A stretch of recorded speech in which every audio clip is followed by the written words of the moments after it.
ក្នុងលោកនេះមិនយុទ្ធទេធោទេមនុស្សស្មងត្រង់ត្រូវរងទុកឥតហើយឯមនុស្សកោហកមនុស្សក្បត់តែងតែរីករាយគេភ្លេចនេះតែខ្ញុំនៅចងចាំ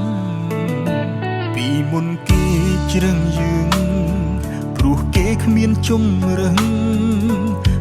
វងវែងតែឯងមកច្រើនឆ្នាំពេលអ្នកថ្មីចូលមកស្នេហ៍នេះក៏ប្រេងស្រាំខ្ញុំមិនខំពីកម្មជន្តាទេបងជាមនុស្សសាមញ្ញធម្មតាមិនលេចធ្លោដូចគេនៅក្បែរគេអារម្មណ៍នេះមេអង្ចា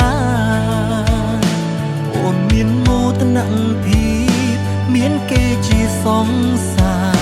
រដឹងថាបងខ